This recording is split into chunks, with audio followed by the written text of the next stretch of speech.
Hello my dear students, आज हम लोग समझेंगे एयर पॉल्यूशन को, इनकी क्या डेफिनेशन है, क्या कॉजेस है, इनकी क्या इफ़ेक्ट्स और इनको किस तरह से कंट्रोल किया जा सकता है, उनके क्या स्ट्रेटेजीज है। ठीक है, तो पहले ये समझ लेते हैं कि ये जो एयर पॉल्यूशन होते हैं, ठीक है, ये रेफर्स करते हैं to the presence of harmful substances in the atmosphere. मतलब एटमॉस्फेयर में क्या होगा कि हार्मफुल सब्सटेंसेस का आ जाना जो कि हमारे हेल्थ को बहुत बुरी तरह से प्रभाव डालती है। ठीक है, और साथ में इकोसिस्टम फिर क्लाइमेट को भी क्या होता है, एडवर्सली अफेक्ट करते हैं।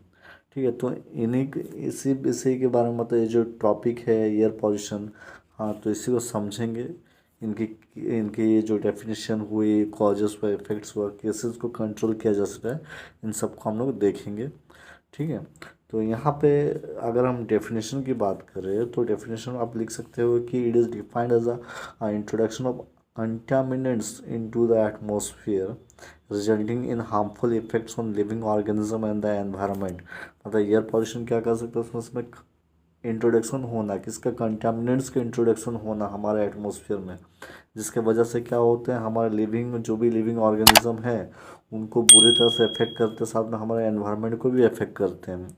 ठीक है ना, तो ये जो कंटामिनेंट्स होते हैं किसको बोल रहे हैं, बेसिकली हम जो भी गैसेस होंगे, गैसेस के फॉर्म में हो सकते हैं, पार्टिकुलेट्स के फॉर्म में हो सकते हैं, या बायोलॉजिकल मटेरियल्स जो होंगे, वो सारे चीज़ क्या होंगे, कंटामिनेंट्स कहलाएंगे। ठीक है, जैसे हम एक बात बता रहे हैं, जैसे गाड़ी से निकलता हुआ धुआं, धुएं में क्या होंगे, कार्बन मोनोऑक्साइड। तो कार्बन मोनोऑक्साइड क्या कहलाएगा, एक कंटामिनेंट्स होंगे, मतलब एक तरह का ऐसा पॉल्यूटेंट्स जो ईयर मतलब पॉल्यूट कर सकता है हमारे ईयर को। ठीक है ना, यहाँ पे कॉजेस, मेन कॉजेस क्या हैं, तो जैसे इंडस्ट्रियल इमिशन, मतलब इंडस्ट्री से निकलता हुआ जो भी धुआं होंगे, व्हीकल एग्जॉस्ट, गाड़ी से निकलता हुआ धुआं, बर्निंग ऑफ फॉसिल्स फ्यूल, जो भी फॉसिल्स फ्यूल को जलाते हैं उससे जो धुआं निकलेंगे, ये सब क्या करेंगे, एयर को पॉल्यूट कर सकते हैं। ठीक है, एग्रीकल्चर एक्टिविटीज़, इसके माध्यम से भी क्या होगा, एयर पॉल्यूट हो सकते हैं। फिर नेचुरल सोर्सेस जैसे वाइल्ड फायर्स, मतलब जंगल में कभी कभी आग लग जाना, वॉल्केनिक इरप्शन, ये सारे के सारे क्या होता है, हमारे एयर की जो क्वालिटी है उसको डिग्रेड करते हैं। तो यही मेन है यहाँ पे, जो भी हेडिंग है यहाँ पे, इंडस्ट्रियल इमिशन हुए, burning of fossil fuel, vehicle exhaust, agriculture activities, wild fire, तो ये जो है इनको आप डिस्क्राइब करना अपने भाषा में। ठीक है ना, इनको आप डिस्क्राइब करना। ठीक है, एग्जाम में लॉन्ग क्वेश्चन अगर आते हैं तो इसको डिस्क्राइब करते हुए जाना। अब जो है इनकी क्या इफ़ेक्ट्स हम लोग को देखने को मिलते हैं।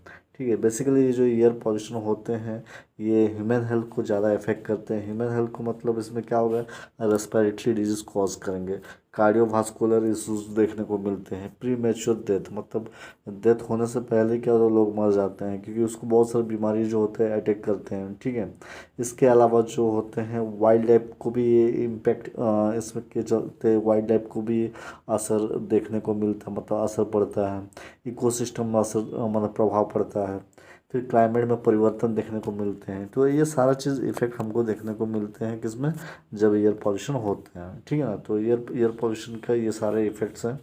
आप इसी को एयर पॉल्यूशन के जो भी इफेक्ट्स हैं इसको थोड़ी थोड़ी डिस्क्राइब आप कर सकते हो अपने शब्दों में, कि इस तरह से हम इसको कंट्रोल कर सकते हैं। ठीक है, तो इनका कंट्रोल की अगर हम बात करें तो ये हमको कुछ रेगुलेशन में परिवर्तन लाना पड़ेगा, कुछ कुछ चेंजेस लानी पड़ेगी, मतलब इम्प्लीमेंटिंग करना होगा। ठीक है, promoting clean energy, clean energy को प्रमोट करना होगा, enhancing public transportation and encouraging sustainable practices. तो यहाँ पे क्या होता है, पब्लिक ट्रांसपोर्टेशन में भी हम लोग को इन्हेंस करना होगा, ऐसा करना होगा कि देखना होगा जो धुएँ जो निकल रहे हो फिल्टर होकर निकल रही गाड़ी से, कौन सा गाड़ी से ज़्यादा धुआं निकल उस गाड़ी को मतलब रोक देना चाहिए, मतलब उसको ट्रांसपोर्टेशन में नहीं लाना चाहिए। ठीक है ना, कम धुएँ जो होंगे वो वैसा गाड़ी का यूज़ करना चाहिए जिसमें धुएँ ना हो। ठीक है, तो ये सारी बातें हैं यहाँ पे। इसके अलावा सस्टेनेबल प्रैक्टिसेस करना है, पब्लिक अवेयरनेस बहुत ज़रूरी है, कम्युनिटी को इन्वॉल्व होना भी बहुत ज़रूरी हो ताकि पॉल्यूशन को कंट्रोल कर सकें। तो ये जो है, तो ये बहुत इंपॉर्टेंट। तो इससे हम लोग ये समझ गए कंक्लूजन में कि जब हम एयर पॉल्यूशन को समझते हैं, understanding air pollution is essential for mitigating it's adverse impact. हम लोग ये देखते हैं कि अगर एयर पॉल्यूशन हो रहा है तो इसका एडवर्स इम्पैक्ट भी हम लोग को देखने को मिलते हैं, उसको समझें कि इस तरह से, मतलब बाय रिकॉग्नाइजिंग इट्स कॉजेस, ये चीज़ समझ पा रहे कि उनकी क्या कॉजेस है, क्या इफेक्ट्स और किस तरह से इसको इम्प्लीमेंटिंग कर सकते हैं, कैसे हम इसको कंट्रोल कर सकते हो, कौन कौन सा स्ट्रेटेजी को फॉलो करें जिससे वो कंट्रोल हो सकता है। और साथ में हमारा इन्वायरमेंट को हमको बचाना होगा ताकि फ्यूचर जनरेशन के लिए, ताकि अगर साफ़ ही इन्वायरमेंट रहेगा तब जाकर हमारे जो फ्यूचर जनरेशन भी सही बच पाएंगे, ठीक है ना। तो ये सब बातें रही। तो ये क्वेश्चन जो है पूछा जा सकता है कि पहला जो पूछेंगे इसमें क्वेश्चन कि एयर पोल्यूशन क्या होता है, ठीक है, इनके मेन कॉजेज़ क्या, इन कॉजेज़ को क्या करना आपको एक्सप्लेन करनी होगी, ठीक है। तो ये सारे कॉजेज़ जो हैं उनको एक्सप्लेन कर देना। बाकी जो इफ़ेक्ट्स बताना है, इफ़ेक्ट्स को भी आप थोड़ी बहुत डिस्क्राइब कर सकते हो और उसका भी कंट्रोल स्ट्रेटेजी से बतानी हो। तो this is the topic air